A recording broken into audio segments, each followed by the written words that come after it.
नमस्कार, जय हिंद, जय बुंदेलखंड। मैं जीएस रंजन बुंदेली झलक की ओर से आप सबका स्वागत करता हूं। जी, और दद्दा की उन लाइनों के साथ शुरुआत करते हैं कि हम क्या थे, क्या से क्या हो गए और क्या होंगे अभी। आओ विचारें आज मिलकर समस्याएं सभी। तो लीजिए, आज हमारे साथ हैं पंडित विनोद मिश्र सुरमणी जी, दतिया मध्य प्रदेश से। और आज चर्चा का विषय है बुंदेलखंड के लोक वाद्य उद्भव और विकास। आपका स्वागत है रंजन जी। नमस्कार।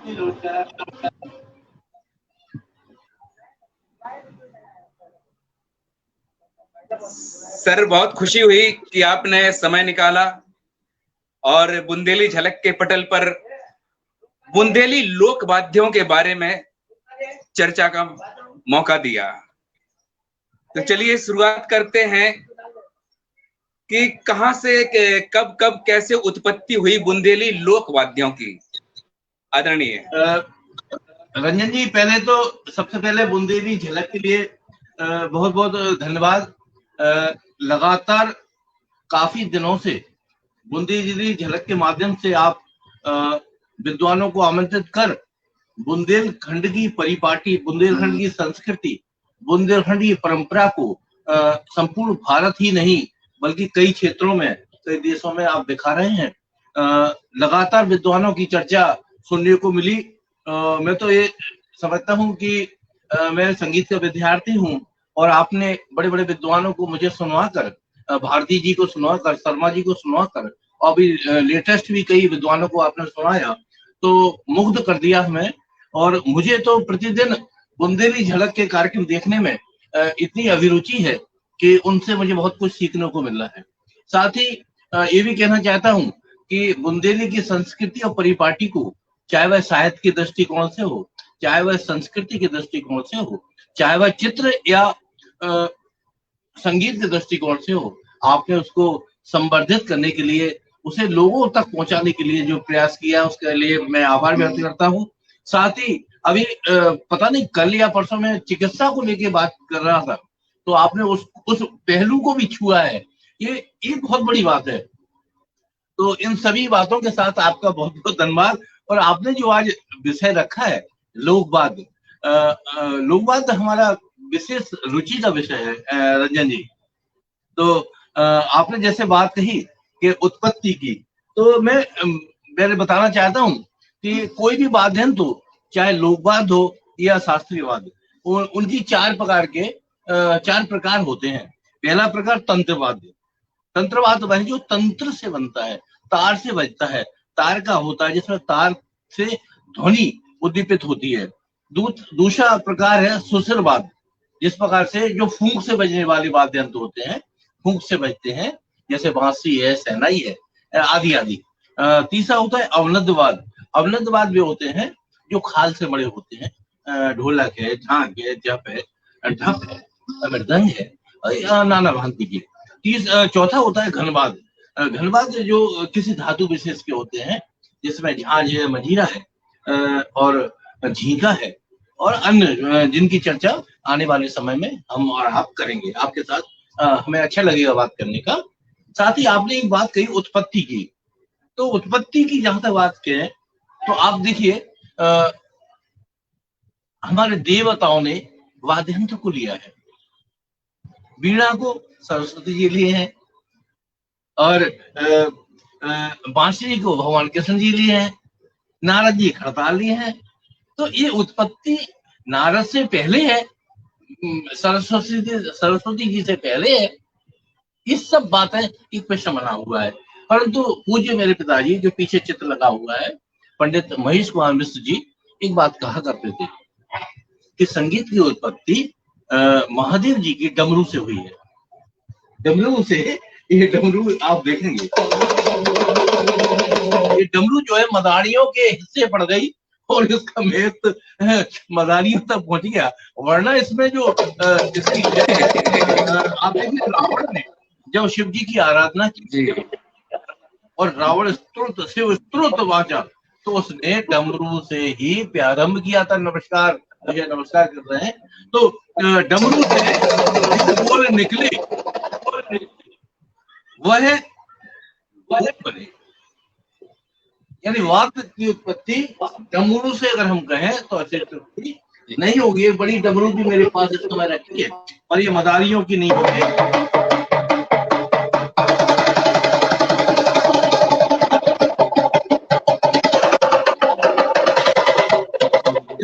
सुर भी है, लय भी है, ताल भी है, इसलिए ये कहना स्पष्ट है कि डमरू प्रथम वाद्य यंत्र है।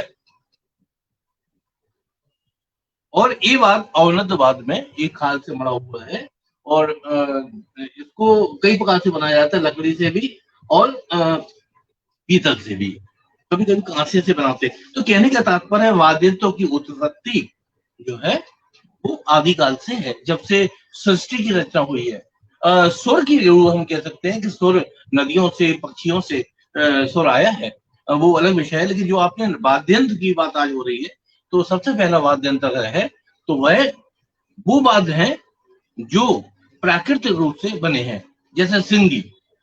श्रृंगी मेरे पास अभी उपलब्ध नहीं है, तो सिंगी जो है सबसे प्राचीन वाद्य। हिरण का सिंग टूटा, गिरा, तो उसको जाके उसको जो आदिकाल में जंगल में मानव सभ्यता थी, मानव रहते थे, तो उन्होंने शंख को लिया, वो उसको लिया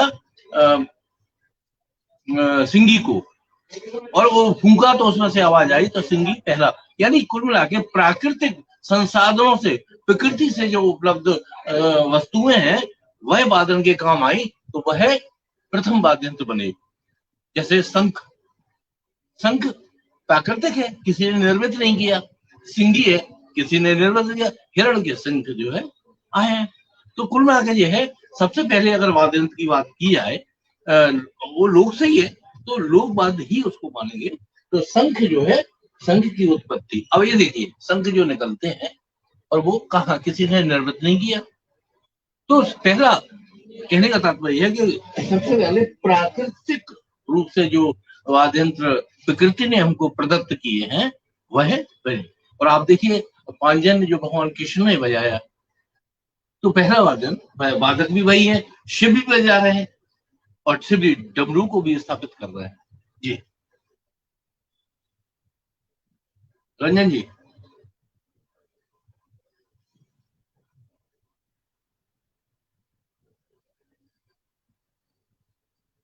रंजन जी आवाज पहुंच रही है? जी जी अब आ रही होगी आवाज।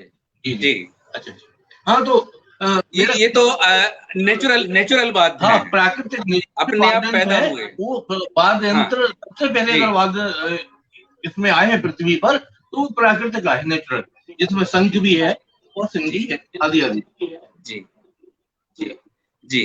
फिर इसके बाद कैसे कैसे ये गति आई, लोगों ने कब शुरुआत किए होंगे, कैसे शुरुआत किए होंगे बनाने के लिए? जी जी।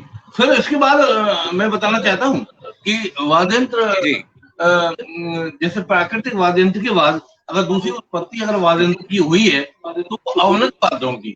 अवनत वाद खाल से निर्मित है, क्योंकि जंगल से खाल, जानवर मरा, उससे खाल निकाली गई और खाल को जैसे ताना गया मानव ने, आदि मानव ने जब उसको ताना तो उसमें से ध्वनि झंकृत हुई। ठीक है, दो एक अवनद वाद की उत्पत्ति भी प्राकृतिक तो सबसे पहले हुई है।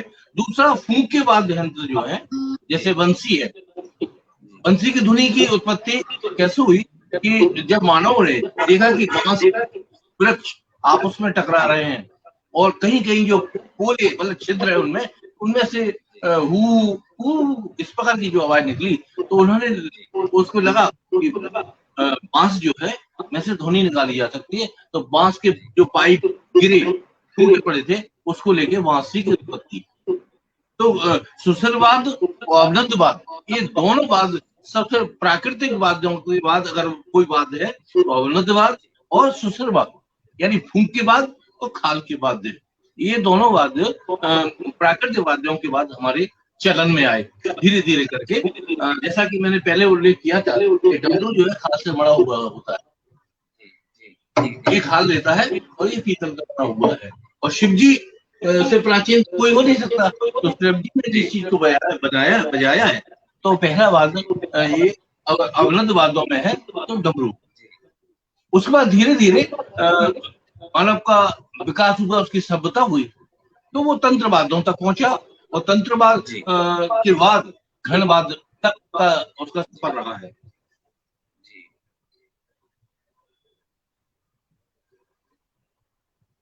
इसके बाद सर कैसे जो आगे की बात कैसे?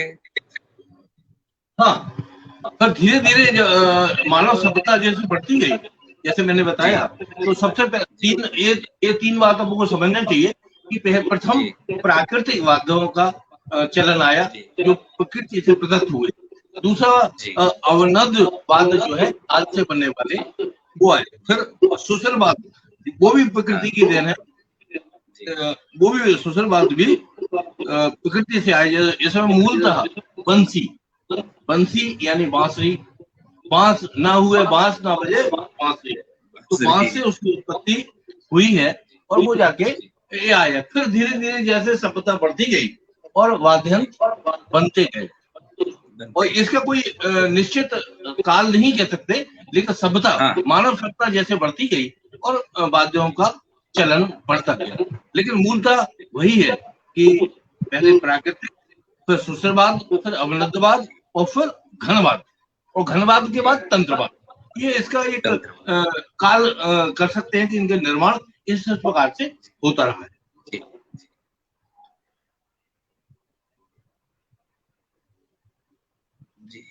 और जहां तक लोक की बात है, लोक वाद्यों की बात है, तो लोक वाद्यों में क्या हुआ कि जैसे आदिवासी क्षेत्र है जी, क्योंकि बुंदेलखंड का क्षेत्र आदिवासी उतना नहीं रहा जब से वो छत्तीसगढ़ बना है, लेकिन आदिवासी क्षेत्रों के आप वाद्ययंत्र देखेंगे तो उनके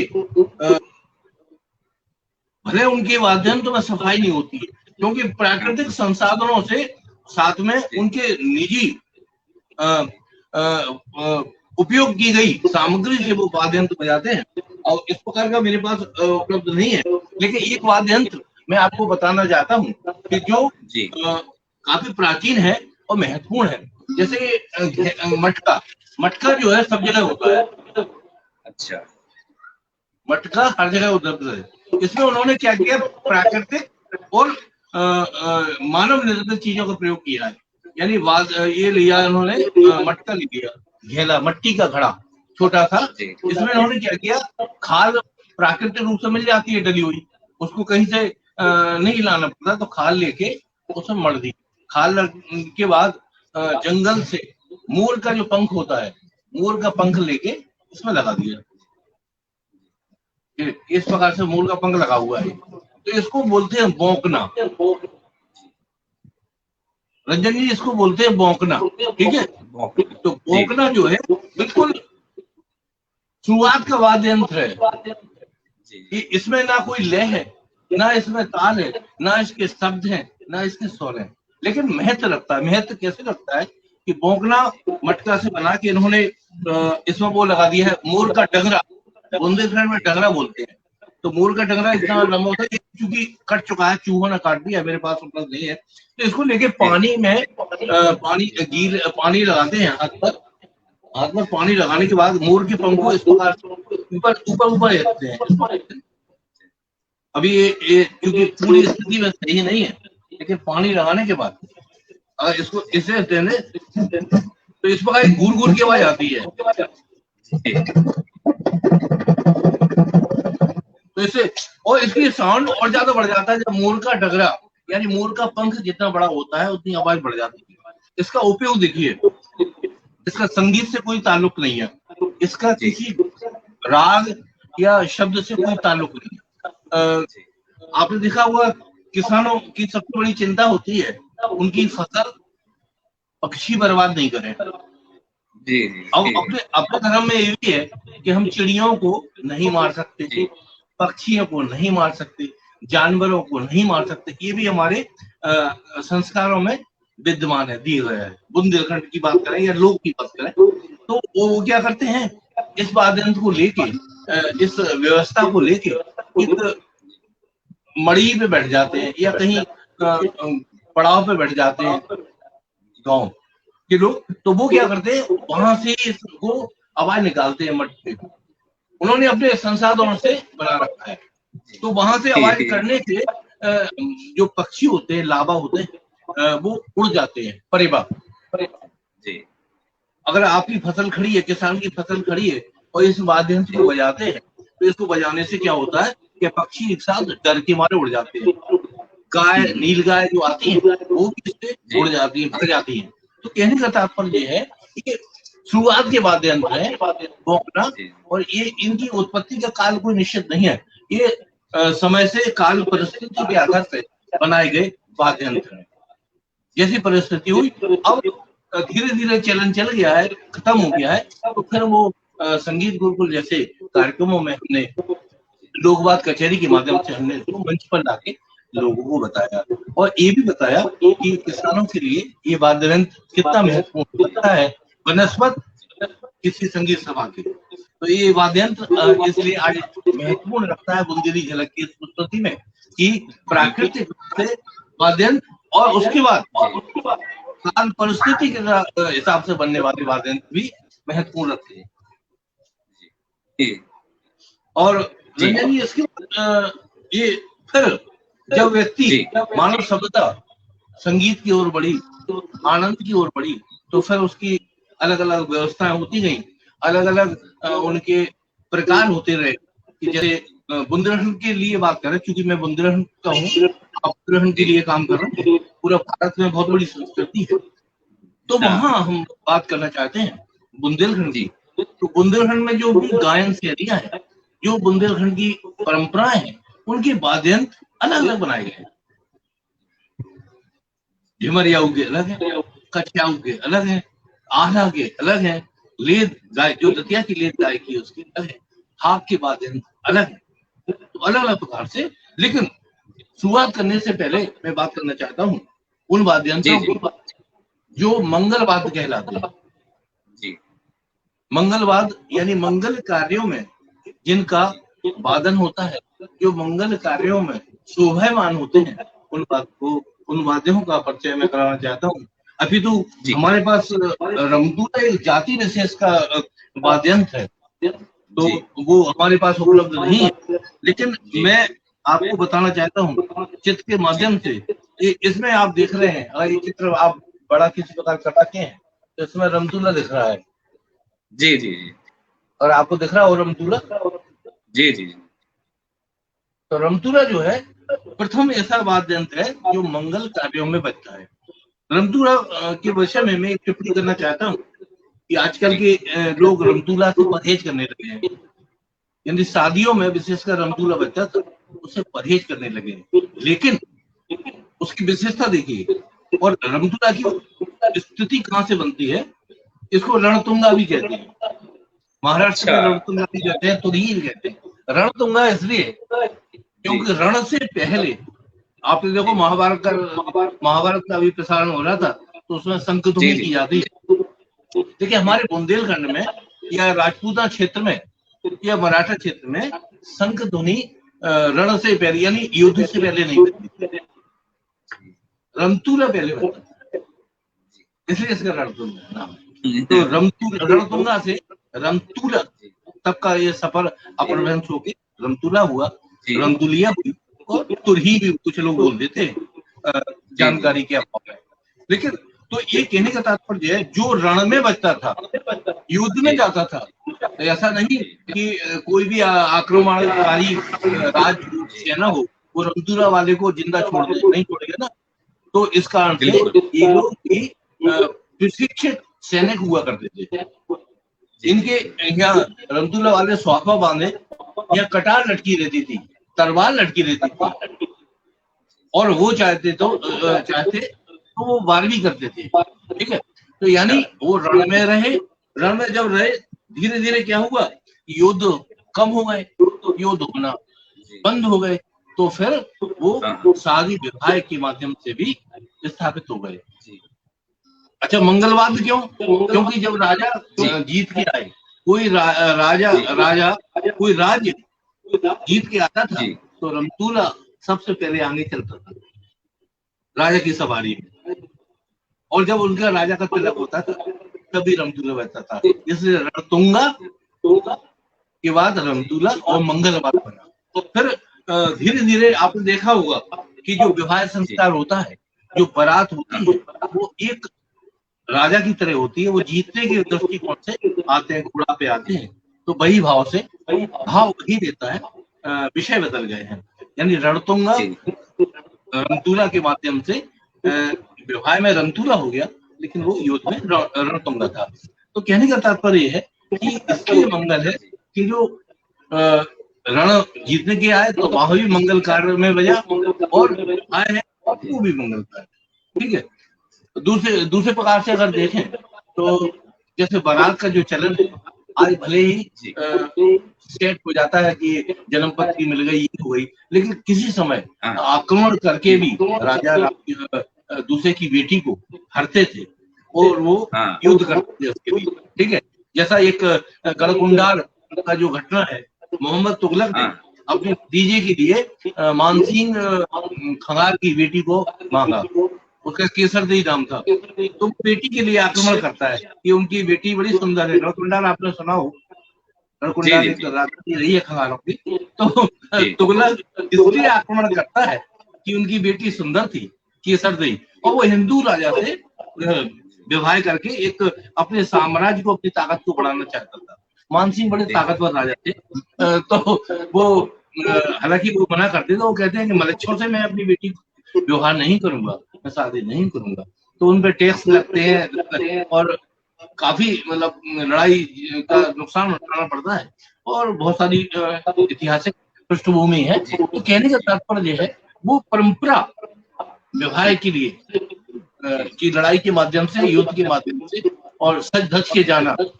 तो बाराती जो सैनिक हुआ करते थे, घोड़ा पर सवार राजा हुआ या राजकुमार हुआ करता था, तो फिर उनके साथ रणतुंगा चलता था। तो परंपरा वही रही, रणतुंगा धीरे धीरे रणतुंगा हो गया। ठीक है।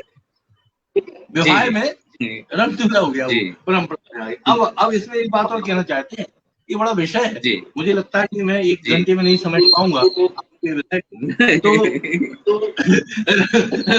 रमतूला जो है, रमतूला की बहुत बड़ी बात मैं कहना चाहता हूँ, मैंने उस पर रिसर्च किया है। आपने जरूर देखा होंगे, आज से 40 वर्ष अगर पहले या 30 वर्ष पहले जाए तो शादी में रमतूला की भूमिका रहती थी। जैसे बिन्नाई की फ्री रमतूला बजा, यानी मोहल्ला के लोगों को पता पड़ गया कि बिन्नाई की फ्री। ठीक है। तो सब अपने अपने द्वारे आ जाते थे, करते थे। और जैसे ही बारात निकल के पहुंची थी लड़की के वहां जनवासे में, और बारात 1:30 बजे 2 बजे रात को उठी, तो धुनी बत्ती, वो धुनी अलग हुआ करती थी, उसकी टेर अलग हुआ करती थी। तो लोगों को पता पड़ जाता था, दूर से पता लग जाता था कि बारात अब चढ़ चुकी है, जनवासी में चढ़ चुकी है। ठीक है। और जैसे ही द्वारे बारात पहुंची और बाजे ताबे राजा रामजी के बाजे, ये गाड़ी महिलाओं ने मंगल गीत गाया, और रमतूला की टेर उसकी धुन बदल गई, धुन बदल जाती थी। ठीक है। तो तीसरी धुन हो गई है। पहली धुन हुई नायकी की, दूसरी धुन हुई जनवासे में दूल्हा बारात चढ़ने की, तीसरी हुई टीका की धुन दूसरी है। और फिर उसके बाद चढ़ाव बढ़ाव जयमाला वगैरह तो ये अलग है। फिर उसके बाद भावरे पड़ती थी, उसकी धुन अलग है। बिन पांव पर रखाई की धुन अलग है। और पांव, आप देखिए रामतूला जो मंगलवाद है, वो टीका के बाद भावरे तक उसकी धुनी में मंगल है, मंगलता है, और श्रृंगार है, श्रृंगार रस की धुन है उसमें। जो उसकी धुनी होती थी तो भाव उद्दीपन करता था, वो मंगल के साथ साथ श्रृंगार लेके चलता था, लोगों में उत्साह रहता था। लेकिन जब भावरे की धुनी रमतूला ने बजाई तो करुणा आ जाती थी, क्या वेदना आने लगती थी। लड़की की विदा की जो वेदना होती थी, जो एक गमगीनता कहें या जो माहौल वैसा बनता था, करुणामयी माहौल, तो रंजन जी। और वो जाते, और फिर वहां विदा तक आते आते तो मैं गारंटी देता हूं, अगर भाव की लड़की है, भाव का परिवार है, संस्कारवान परिवार है, तो रंतूला ही आंसू निकाल देगा विदा में। मैंने बहुत दृश्य देखे हैं। मेरी उम्र इतनी ज्यादा नहीं है, इतना अनुभव नहीं है, लेकिन उसका शोध किया, रिसर्च किया हमने कि रंतूला की धुन से वो माहौल बन जाता था विदा का, पांव भर पकड़ाई का माहौल बन जाता था। और वही रंतूला जब जनवासे में बज रहा है, वही रंतूला जब टीका के समय बजा है तो उसकी धुनी अलग है। क्या कारण है? लेकिन रंतूला आज बंद कर दिया गया है। आज मैंने कल एक गांव था, गांव रमतुल्ला वादक के परिवार से बात की, भैया क्यों बंद कर दिया? बोले बड़े बड़े लोग उनके यहाँ जाते हैं तो वो कहता दूर हटो दूर हटो, वहां बिठा देते हैं और ये करते हैं वो करते हैं, अपमान सा लगता है, तो मैंने छोड़ दिया सामाजिक रूप से। तो मैंने कहा नहीं, आपका कोई अपमान नहीं करेगा। अभी 2 दिन पहले वरिष्ठ नागरिक मैंने एक रमतुल्ला वाले का सम्मान किया है, उसके घर जाकर मैं कैसे कह दूं? 3 लोग बहुत बढ़िया किया आपने, बहुत बढ़िया किया आपने, सचमुच। जी मैंने ये कितने तारीख को था? 1 अक्टूबर को वरिष्ठ नागरिक डे था, तो हमने घर जाके उसके सम्मान किया। लेकिन कब किया? जब हमने उससे कहा बढ़िया सी धोती पहनो, बढ़िया सी चकन पहनो, बढ़िया सा स्वापा बांधो। भाई जब श्रृंगार आपका होगा तो मुझे नहीं लगता कि कोई बारात में आपसे ये कहे कि दूर हटो। जब आप फटे कपड़ा पहन के जाओगे, गंदे कपड़ा पहन के जाओगे और वाद्य यंत्र बजाओगे रंजन जी, और जब आप निछावर के पीछे हाथ बढ़ाओगे, आपका सम्मान नहीं होगा। क्योंकि मैं यहाँ इस मंच से इतने महत्वपूर्ण मुद्दे की झलक से एक बात कहना चाहता हूँ, सारे जो कलाकार सुन रहे होंगे उनको कहना चाहता हूँ, जो समीक्षक सुन रहे होंगे उनसे कहना चाहता हूँ कि जब धन पर कला निछावर होगी, धन पर यानी धन के लिए कला निछावर होगी तो वो कलाकार होगा, और जब कला पर धन निछावर होगा तो वो कला साधक होगा। इसलिए कला साधक बनना चाहिए, कलाकार नहीं। बिल्कुल। कलाकार पैसे के लिए होता है, निछावर के लिए होता है। मतलब कहीं भी गजल गायक है, उससे कहा कि शादी है, मंडल में पार्टी है, आ जाइए, वो गा देते हैं, सम्मान नहीं होगा। लेकिन कोई उत्सव होता है, कोई महोत्सव होता है, तब जो कलाकार बुलाए जाते हैं उनका सम्मान होता है। तो कलाकार और कला साधक में यही फर्क होता। तो रमतुल्ला का जो मंगलवाद था उसकी यात्रा ये रही। आपने देखा है कभी अर्थी के साथ रमतुल्ला जा रहा हो? नहीं। 2 लोग हैं बड़े सम्मान, मेरे दृष्टि में सबसे ज्यादा सम्माननीय 2 लोग हैं। रमतुल्ला वाला है जो आपके अच्छे में जाता है, एक जिन्हें आप हिरणा कह के अपमानित करते हैं, किन्नर है।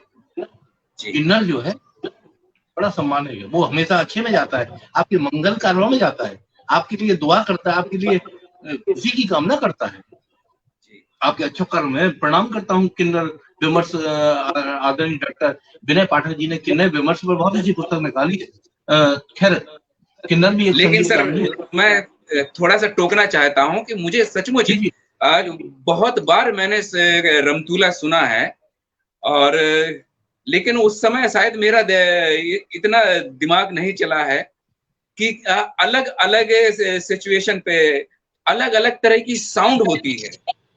ये बात मुझे लगता है कि बहुत से लोगों को नहीं पता होगी। नहीं, किसी ने उस रंजन जी, आदरणीय रंजन जी, किसी ने उस दृष्टि से उसको देखा नहीं।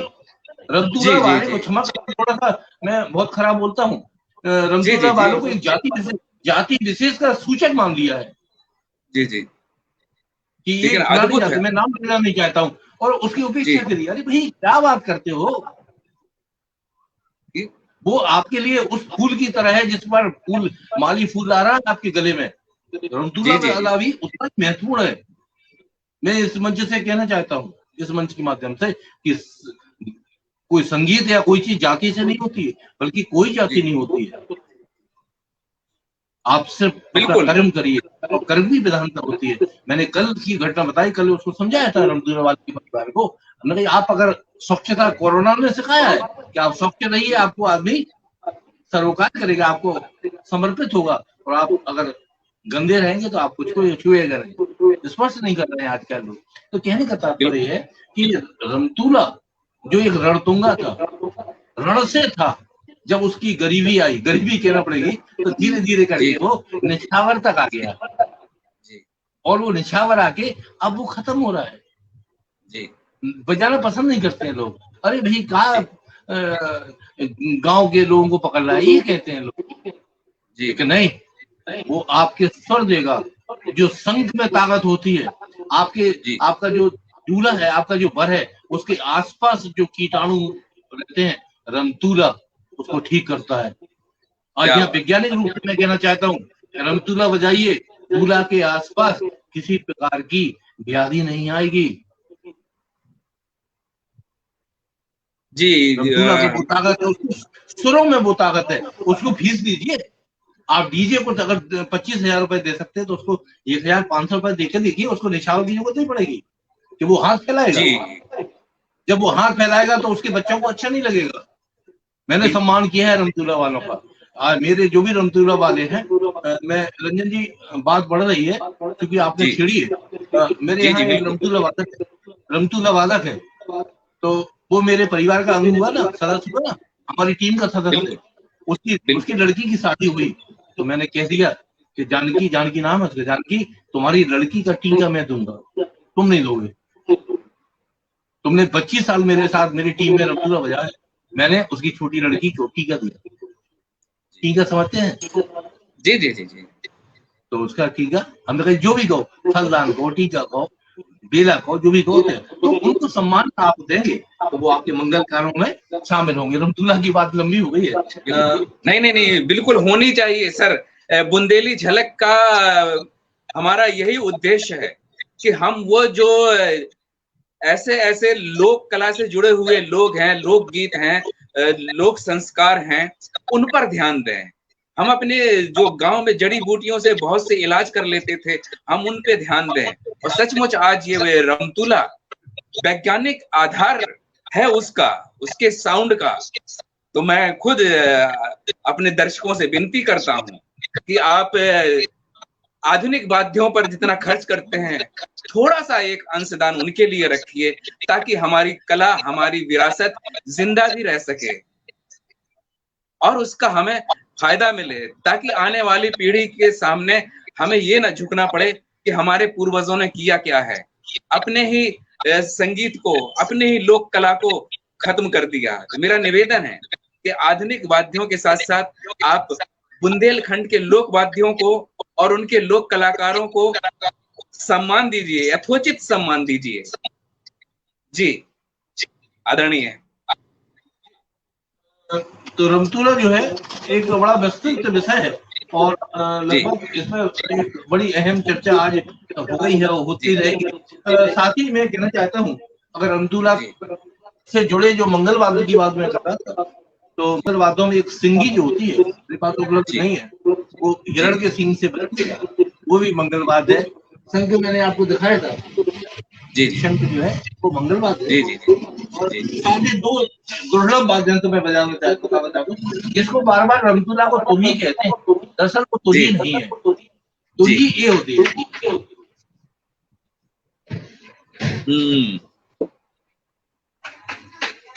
ये तुही ऐसी होती है जी।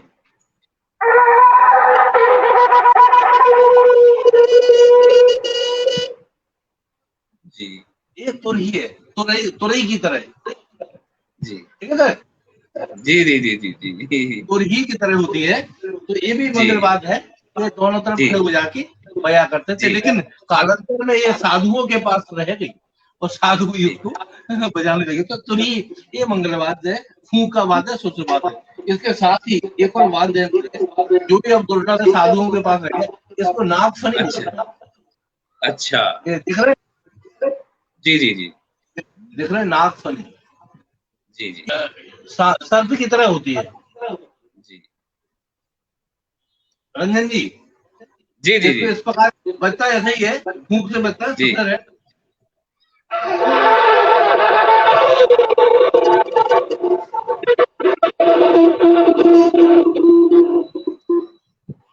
ये नागफनी होती है। ये वास्तव में कोई बच्चा बैठा हो तो उसको डर लग जाए। तो क्योंकि मैं सारे वाद्य यंत्र नहीं बजा सकता, और एक चूंकि आप बुंदेलखंड के बहुत नजदीक के व्यक्ति हैं तो आपको बताना चाहता हूँ कि एक वाद्यंत्र है, तो आपने देखा टेसू राजा यहीं खड़े जी और जी जी खाने जी को जी मांगे दही बड़े। दही बड़े। तो आपने टेसू टेसू सुना होगा। इन दिनों जी लौड़ के महीना के बाद जो नवदुर्गा आएगी उसमें जी मामूलिया हाँ सुहाटा खिलता है, उसके बाद जी टेसू लड़कियां खेलती हैं, जी मामूलिया और टेसू वो सुहाटा, लेकिन लड़के खेलते हैं भैया और है टेसू। तो हाँ टेसू राजा जो है जी। एक दुर्लभ वाद्ययंत्र है, शायद पूरे बुंदेलखंड में मेरे पास ही होगा। अरे हाँ, पिताजी, क्योंकि उसकी जो कल्पना थी वो पिताजी ने फिर निर्माण किया था उसका। ये देखिए आप, जी दिख रहा है क्या?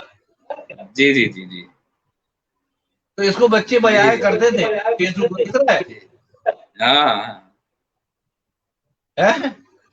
जी जी जी जी और दिख रहा है। इस प्रकार से ये बना होता है और ये अच्छा बोलता है, देखिए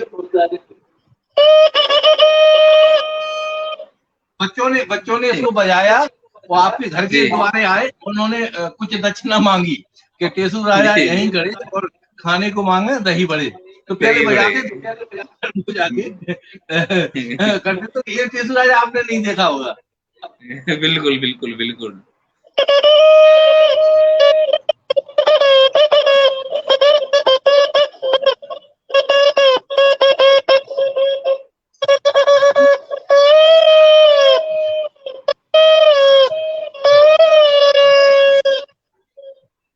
ये पूरा देख लीजिए सभी दर्शक, जी और उसको शेयर जी जी कीजिए। आपको ये नारियल से बना हुआ है, ये पाइप लगा हुआ है जी लकड़ी का। जी ठीक है सर? तो ये टेसू जी राजा सर के दर्शन आज बहुत कराए, ये आपको कहीं जी नहीं मिलेंगे, जी सिर्फ और सिर्फ मेरे पास है। तो ये सुशीलवाद जो की बात हो रही थी, ये सुशीलवाद जो है ये महत्वपूर्ण है। ये प्राकृतिक रूप से बनाए गए हैं, जी जी कोई जी मार्केट में मिलने वाली चीज नहीं है, स्थानीय संसाधनों से बनाए गए जी वाद्यंत्र हैं। और मैंने जैसे अभी बात कही थी आपसे किन्नर किन्नर विमर्श की, जिसे जी अपन हिजड़ा कह देते हैं, वो बड़ा अशोभनीय शब्द है। किन्नर से, जी तो किन्नर से, किन्नर जो शब्द है वो किन्नर से ही किंगड़ी बना है, जी किंगड़ी या किंगनरी। तो किन्नरी जो है, आपने देखा होगा, आपने उनको बुलाया था बुंदेली जी जी उद्योग पर चुन्नीलाल रायकवार को, जी जी जी जी जी जी कर्रापुर के चंद्र हाँ हाँ नर्मदा घाट, तो वो बजाया हाँ करते थे। तो ये हाँ वाद्यंत्र भी बड़ा महत्वपूर्ण है, किंगड़ी। तो इसमें क्या किया, जी ये देखते हैं जी आप, हाँ तो हाँ ये हाँ जो ये चूंकि पिताजी ने इसको परिष्कृत करके इसका जी नाम दिया है स्वर किन्नरी। जी स्वर किन्नरी ये नारियल का है और ये लकड़ी का बना जी हुआ है। स्वर किन्नरी इसमें नाम इसलिए दिया है कि इसमें जी उसमें तीन बात होते हैं, दो गूंज जी के लिए होते हैं और एक मुख्य तार होता है। ठीक है? जी लेकिन इसमें चार बाद वादन के होते हैं, एक दो चार खूंटी लगी है और आठ तरफ होती है, यानी गूंज के लिए। जी और वायलिन की तरह ये बजाने का है। अच्छा हालांकि जी और लोकगीत में भी होता है, क्लासिकल में इसे देखा। क्या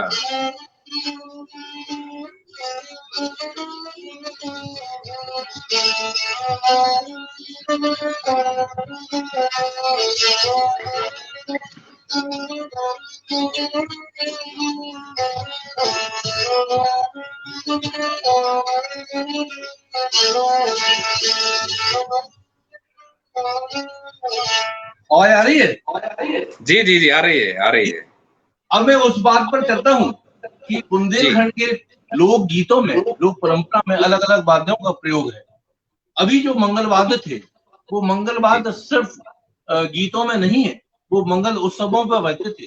लेकिन अब मैं जो शुरुआत कर रहा हूँ वो उन वाद्यों जी की है जो अलग अलग लोक संगीत में, लोक गीतों के साथ बजते हैं।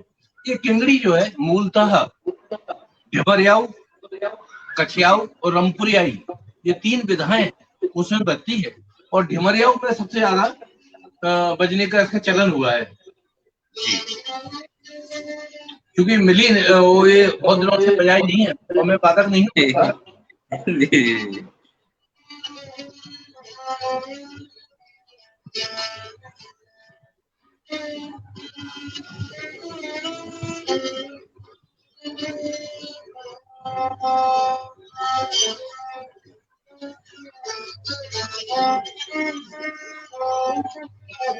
तो कर्णापुर के जो है जाते हैं कि हीवर मरे तो गोरा पार्वती शिव हो और देवरानी मरे तो गोरा पार्वती, और हीवर की मोड़ी मोड़ा मरते ही नहीं है, मर जाए तो शालिग्राम की बटैया हो। तो कर्णापुर के बुलाते हैं जो निकालती के चलो नर्मदा घाट के वहां पे मेरा भरो, वो तो बहुत बेहतरीन ढिमरियाऊ में नृत्य भी करते हैं। तो ये ढिमरियाऊ के लिए मूलतः कछियाऊ के लिए मूल वाद्य यंत्र है किंगड़ी भी बोलते हैं, किन्नरी भी बोलते हैं, और कुछ लोग सारंगी गलत तरीके से सारंगी कह देते हैं, सारंगी नहीं है। तो ये तंत्र वाद्यों में ये बड़ा महत्वपूर्ण वाद्य इसलिए है क्योंकि इसके सुर लेके ही, क्योंकि हारमोनियम जो है अपना वाद्य यंत्र नहीं है, भारत का वाद्य यंत्र नहीं है, विदेशी वाद्य यंत्र है। तो वो यही था कि सुर बना के, स्वर को एकाग्र करके और उसको फिर गाया करते थे। यानी सहायक गायन में सहायक वाद्य यंत्र कोई है तो किंगड़ी है, ठीक है। और पिताजी ने इसको पुरस्कृत करके 2001 में सुर किन्नरी इनाम दिया था, और काफी समय से बता है। इस प्रकार से 2-3 वाद्य यंत्र और होते हैं जो उपलब्ध नहीं है आज की दृष्टि में। एक टोंटा, टोंटा क्या होता है कि जो सारंगी लोग सीखते हैं तो सारंगी से पहले टोंटा होता है। टोंटा मतलब टोंट ये टोंट होती ना, ये घिस जाती है। तो ये छोटा सा रहता, 3 तार रहते हैं, एक तरफ रहती है और तरफ के बाद वो बजती है, तांत लगी होती है, तो वो टोंटा होता है। वो सारंगी से सिखाने के लिए, सारंगी तक की यात्रा से पहले टोंटा हो जाता है। फिर आता है चिकाड़ा। चिकाड़ा तो मेरे पास है लेकिन वो दिवाली की वजह से निकल नहीं पाया। तो चिकाड़ा जो है वो होता है जो अपने यहाँ ढोला मारू की कथा होती है, नल और दमयंती की, नल और दमयंती की जो कहानी है, ढोला मारू का प्रमुख वाद्य यंत्र चिकाड़ा है। अगर इसमें चित्र अगर उसका मिलता है तो मैं आपको बताना चाहता हूँ। बाकी सिंगी की जो मैंने चर्चा की थी, सिंगी ये बजा रहा है हमारा एक कलाकार, दिख रहा है क्या? दिख रहा है क्या? सिंगी दिख रही है? सिंगी जो है ये वाद्य यंत्र है। और मैं जैसा कह रहा था आपसे, चिकाड़ा जो है ढोला मारू में चिकाड़ा का वादन होता है। उसमें 3 तार होते हैं, एक तांत होती है, 3 तार उसके गूंज के लिए होते हैं, और रे रे रे रे करके वो एक उसकी ध्वनि निकलती है, उस पर पूरा केंद्रित और चिकाड़ा के माध्यम से होता है। तो ये गायन की सहायक वाद्य यंत्र है। जब हारमोनियम का चलन नहीं था तो 3 वाद्य यंत्र ऐसे थे, 3 वाद्य यंत्र जो स्वर का काम करते थे हारमोनियम की अनुपस्थिति में, हारमोनियम के ना होने पर। नंबर 1 किन्नरी ढिमरियाऊ के लिए, या किंगड़ी ढिमरियाऊ के लिए, कछियाऊ के लिए, या रंपरियाई के लिए। चिकारा ढोला मारू के लिए, ढोला मारू का जो होता था उसके लिए चिकारा। और टोंटा होता था सारंगी सीखने के लिए, या छोटे छोटे से जैसे आल्हा में उसका प्रयोग हुआ है।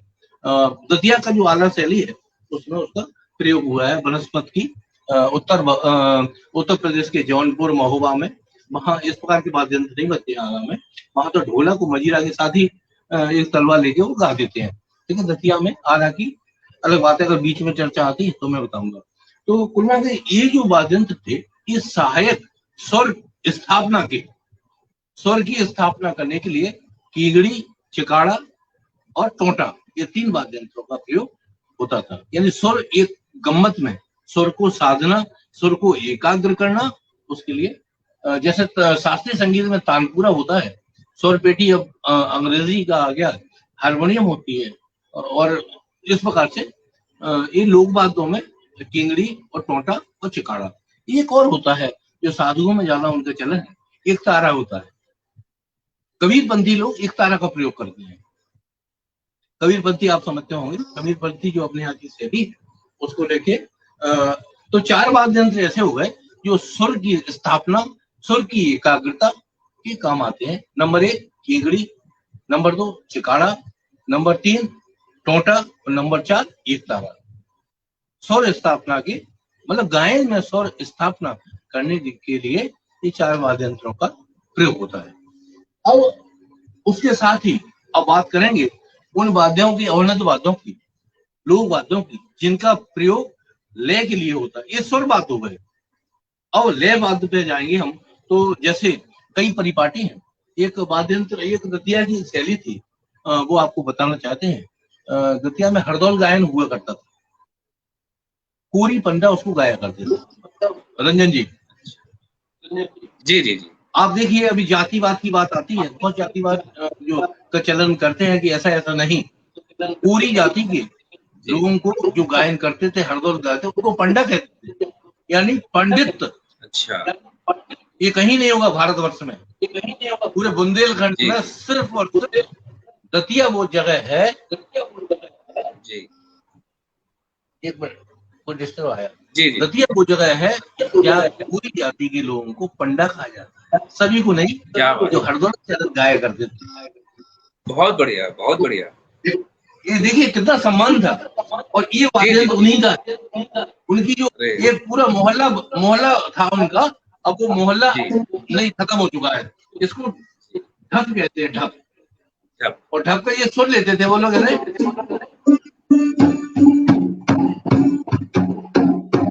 ये सागर में ढपला का उपयोग करते हैं, अटकोण होता है, ठीक है, लेकिन वो सिर्फ वादन करता है, गवा नहीं सकता, सुर नहीं दे सकता, ये सुर देता है।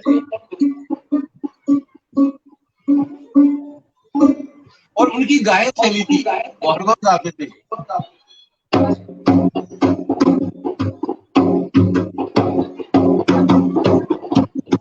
अब वो उनका गायन जो शैली थी दुर्लभ हो गई है, वो जाती हो गई, वो तो सब वो पूरा परिवार ही खत्म हो गया, और नए बच्चे पढ़ के सर्विस में आ गए हैं, तो इसको हीन भावनाओं से देखते हैं। तो वो गाते थे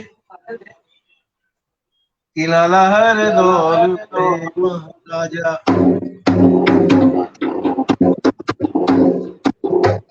लाला हर दौर पे, लाला हर दौर में, लाला हर दौर में महाराजा, लाला हर दौर में महाराजा।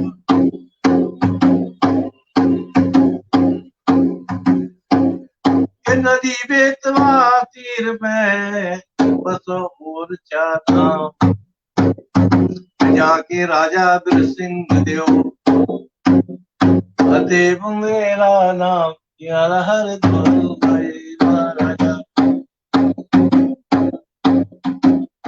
बड़े भाई हते जुझार सिंह, तो कथानक काव्य को कथा गद्य में गाया करते थे, चर्चा कहानी को आगे बढ़ाते हुए कि बड़े हते जुझार सिंह वो लवरे थे हरदौल,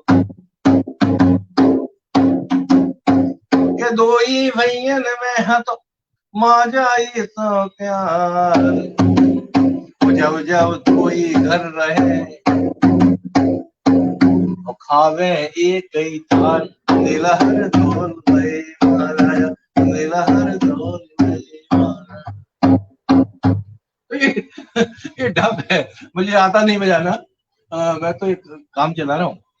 तो ये जो ढप आप देख रहे हैं रंजन जी, ये लकड़ी को काट के, चारों तरफ से लकड़ी को काट के बनाया जाता है, इसमें खूंटी लगाई जाती है, एक खूंटी लगी हुई है, और ये तार को ये इस तरीके से हाथ में बांस की फंची बजाते हैं, और ये हाथ से चलता है रिदम, और बांस से इसको तार को टन इस प्रकार करते, और एक बढ़िया पाग बांधे झोली लटकाए हुए तो घर घर जाया करते थे।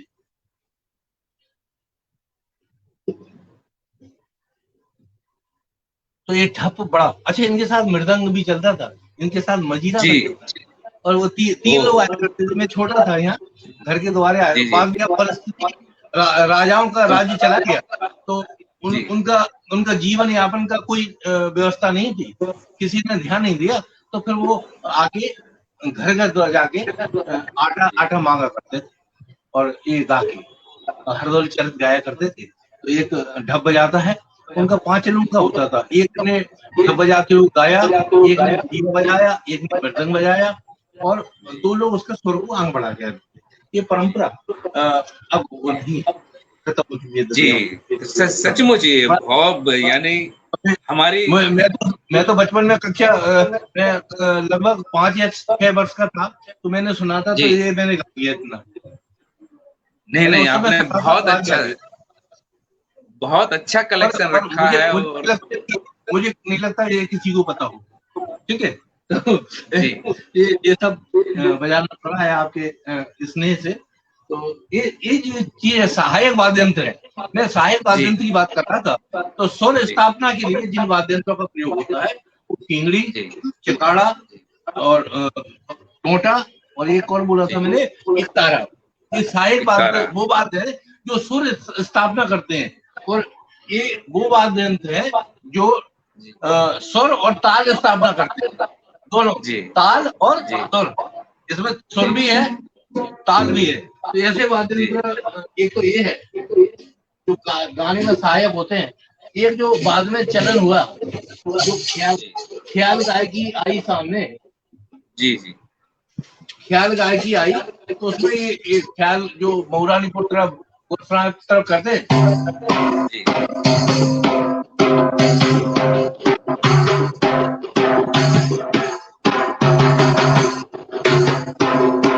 तो ये ढक्का एक रूप बदला, लकड़ी की जगह ये उसके एल्युमिनियम और भांति भांति से आने लगा। ये भी उसका अंग है कि इसको बजा के वो गा सकते हैं। तो अब जो ताल के, ये स्वर की बात हो गई, ये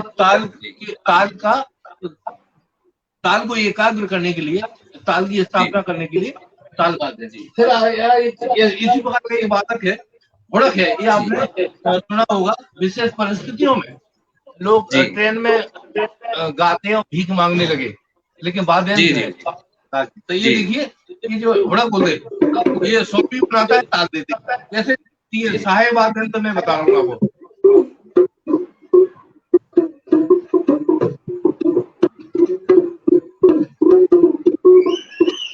खाल लगी होती है इसमें, जी टीन का बच्चा है ये लकड़ी, और इसमें तांत लगी होती है या तार, और इसको जी इस प्रकार टोकरी से ध्वनि उत्पन्न होती है। तो इसके साथ भी जी अकेले गा सकता है, ढप के साथ अकेला गा सकता है, और खंजड़ी के साथ भी अकेला गा सकता है। तो पहले वाद्य थे स्वर स्थापना के बाद, दूसरे वाद्य यंत्र है ताल स्थापना के बाद। मैं क्रम को बढ़ा रहा हूँ, ठीक है। जी जी जी अब उन वाद्य यंत्रों की बात कर रहा हूँ जो विविध, थोड़ा समय बता देना मुझे। जी मेरा, जी काफी है। हाँ। कितने बजे तक हम सब रहेंगे साथ में, मुझे पता नहीं। चलिए अभी है 10 मिनट है। 10 मिनट है तो बहुत सारे ले जाएंगे, तो कभी फिर सही नहीं नहीं, हाँ ये तो हमारा क्या है, इंट्रोडक्शन हो गया है। अब धीरे धीरे अगले अगले एपिसोड में हम रखेंगे कि एक एपिसोड में 4 इंस्ट्रूमेंट रखेंगे, उनके बारे में, फिर 4 रखेंगे, फिर उनके बारे में, तो आगे तो लंबा कार्यक्रम हम चलेगा। तो अभी मैंने उन वाद्य यंत्रों की बात की है जो स्वर स्थापना और ताल स्थापना करते हैं। तो स्पष्ट हो गया कि स्वर स्थापना की जो वाद्य यंत्र है वो तंत्र वाद्य है, तंत्र और खाल से जुड़े हुए वाद्य यंत्र है, और ताल के वाद्य यंत्र है वो खाल से जुड़े वाद्य यंत्र है, ठीक है।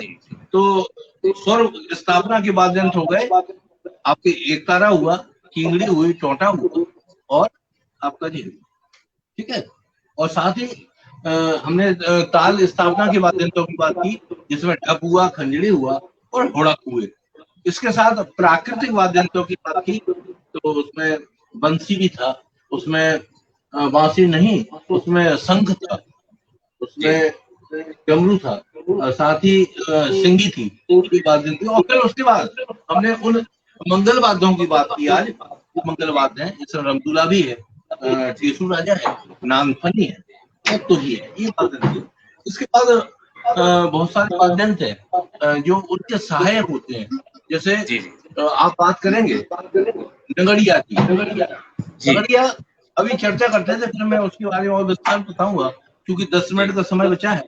तो मैं ऐसा करते हैं 10 मिनट में मैं गीतों के साथ कौन कौन वाद्य यंत्र बनते हैं उनकी चर्चा कर देता हूँ। जी जी जी जी। तो अगर आप जाएं तो जैसे मैंने बात की है ढोलक, तो आप सब समझते हैं सारे लोग कि सारे लोकगीत और ढोलक बजती है। महिलाओं की अलग ढोलक होती है और पुरुषों की अलग ढोलक होती है। कीर्तन है, बन्ना बन्नी है, दारी है, इनमें सब ढोलक तो होता है। और ढोलक रखी भी है, अगर आप दिखाने की ज्यादा आवश्यकता नहीं, ढोलक को सब जानते हैं। ठीक है, जी लेकिन एक मूल बात अगर जाए जी तो एक बड़ा महत्वपूर्ण वाद्यंत्र है, वो है मृदंग। मृदंग 3 प्रकार का मृदंग है। अगर वो शास्त्रीय संगीत के स्तर पे अगर देखा जाए तो वह पखावज के रूप में जाना गया है। और उसी का एक छोटा रूप है, वो भी शास्त्रीय रूप में देखा गया तो वह मृदंग हुआ। ठीक है, लेकिन जब हम लोक की बात करेंगे, बुंदेलखंड की बात करेंगे, तो मृदंग, उसको मृदंग नहीं बोलेंगे, मृदंग बोलेंगे। मृदंग जो है बुंदेलखंड का मूल बात है। मैं आपके माध्यम से, बुंदेली झलक के माध्यम से एक बात कहना चाहता हूँ रंजन जी। आकाशवाणी और दूरदर्शन लगभग 65 और 70 के दशक मृदंग को लोकवाद्य नहीं मानते थे। तो आदरणीय पूज्य पिताजी ने, आचार्य बृहस्पति उस समय आकाशवाणी दिल्ली में हुआ करते थे, अधिकारी थे, तो उन्होंने लगातार पत्र लिख के और बुंदेलखंड के मृदंग को लोकवाद्य के रूप में भी स्थापित किया। उनका श्रेय जाता है, पिताजी ने लगातार पत्रों, उस समय पत्रों का चलन था, तो पत्र लिख लिख के वो लड़ाई लड़ी, तब जाके लोकवाद्यों में मृदंग शामिल हुआ। वरना ढोलक ही बजती थी। जितनी भी लोकगीत की पार्टियां हुआ करती थी, ढोलक से काम चलाती थी।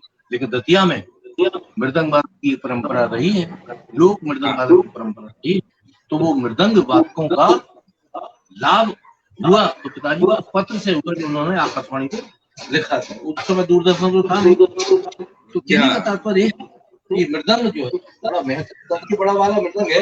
और जो लोक मृदंग होता है, अब समय उपलब्ध नहीं है, क्योंकि जब मैं कार्यक्रम कराता हूँ तो वो लोग लेके आते हैं अपना अपना वादन और ले जाते हैं। मेरे पास तो बहुत जितना सब जोड़ रखता है।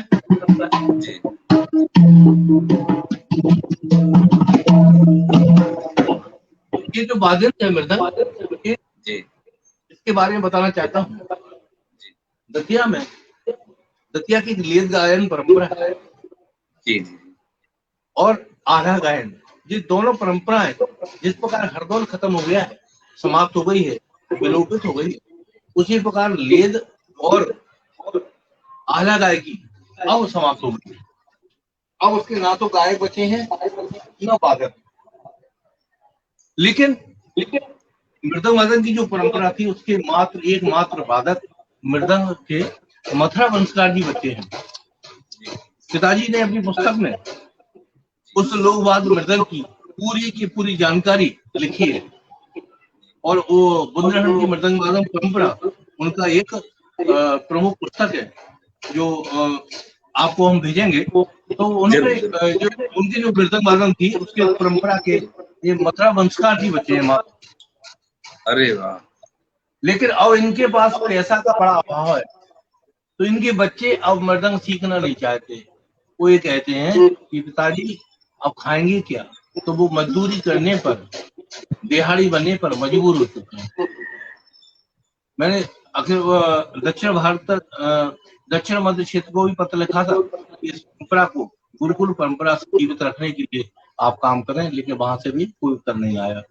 आदिवासी कला परिषद को, संस्कृति विभाग को भी लिखा था अभी लॉकडाउन में कि ये कला मर रही है और आखिरी बचे हैं, इसके बाद मृदंग नहीं सुनाई देगा। मृदंग तो बहुत बजेंगे, लेकिन बुंदेलखंड की दतिया की परंपरा थी वो कभी नहीं होगी। एक क्षण के साथ कभी खत्म हो सकती है। जिस प्रकार चैन का एक कुंडा टूट जाए तो चैन कभी भी गिर सकती है। ये मथुरा जी अकेले बचे हैं, कभी इसके पर प्रयास करना चाहिए शासन को और लोगों को। कहने का तात्पर्य है, तो मृदंग जो है दतिया की 3 चीजों में बजता है, रंगप्रियाई, आधा गायन और लेद गायन। इसके लेद का अलग ठेका भी है, दिन तक दिन तक दिन दिन दिन तक सॉरी। तो कहने का तात्पर्य वो अलग से बजता है, आला की अपनी परंपरा है। मैं चाहूंगा बुंदेली झलक के माध्यम से वो आला के गायक तो अब कोई नहीं बचे हैं, दतिया की जो आला गायकी थी, लेकिन मैंने उनके साथ हारमोनियम बजाई तो वो धुन मुझे पता है। कभी ये मृदंग वादक अगर ऐसा अवसर मिला और ये समक्ष में आए तो बुंदेली झलक के माध्यम से उस आला की हासिल कराने का प्रयत्न करूंगा। तो आला में मृदंग बजता है और आपके दूसरा उसकी जो लेद में बजता है, दतिया की अपनी लेद, ठीक है। तो ये दतिया की अपनी पहचान है। और साथ साथ नृत्य की दृष्टि से एक ये चाचा नृत्य हुआ था, चाचा नृत्य हुआ करता था रंजन जी। तो चाचा नृत्य और कहीं नहीं होता है, जैसे गुजरात में डांडिया कहते हैं, हमारे यहाँ चाचर होता था। उसमें मृदंग, पपीरा पीतल की बांसुरी, ठीक है, और कसावली मेरे पास उपलब्ध है, पपीरा इस समय नहीं। ये मृदंग आपने देख लिया है, ये कसावली बोलते, कहीं नहीं मिलेगी आपको, शायद सागर तरफ बजती हो तो बजती हो। हाँ।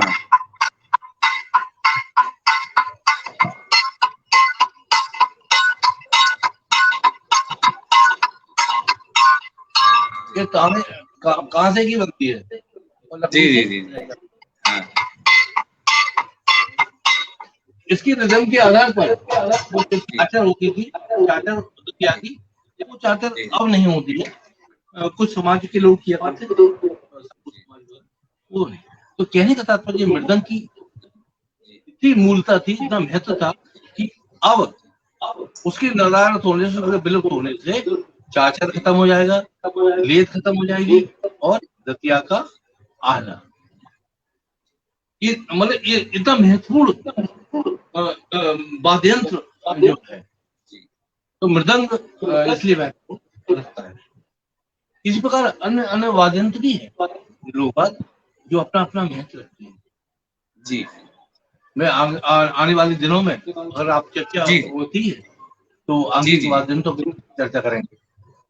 बिल्कुल। तो आज समय भी ज्यादा हो गया है और दर्शकों से क्षमा चाहते हैं। ये हमारा सुरमनी जी को लेकर ये इंट्रोडक्शन एपिसोड था और अब हमारी कोशिश है कि हम विनोद जी से आगे निवेदन करेंगे कि इसके 7 या 12 एपिसोड बना के हम उन वाद्यों को जो लुप्त हो चुके हैं, जो लुप्त होने की स्थिति में हैं और जो अभी कुछ चल रहे हैं, उन वाद्यों को लेकर हम विस्तार पूर्वक चर्चा करेंगे और अपने दर्शकों से निवेदन करेंगे कि कोशिश करें अपनी परंपरा, अपनी संस्कृति को बचाने के लिए।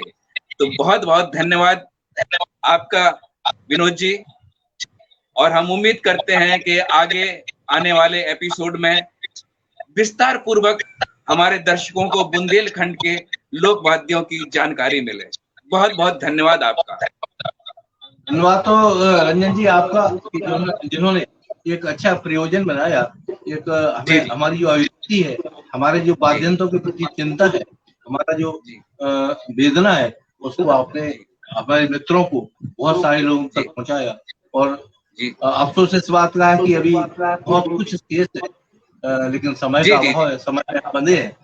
तो आपका आभार और आपकी पूरी टीम का आभार, और जो लोग मुझे सुन रहे हैं या जिन्होंने सुना है, मैं चाहता हूं कि उनके सुझाव भी मेरे लिए आए। मुझे ज्ञान मेरे गुरु से जो मिला, मैंने जो परंपराओं को देखा, पिताजी से जो मिला, वो मैंने यहाँ आपके सामने रखा। धन्यवाद आपका बहुत बहुत धन्यवाद। जय हिंद, जय बुंदेलखंड। शाम 6 बजे फिर अगले मेहमान के साथ अगले विषय पे चर्चा करेंगे। बहुत बहुत धन्यवाद। जय बुंदेलखंड।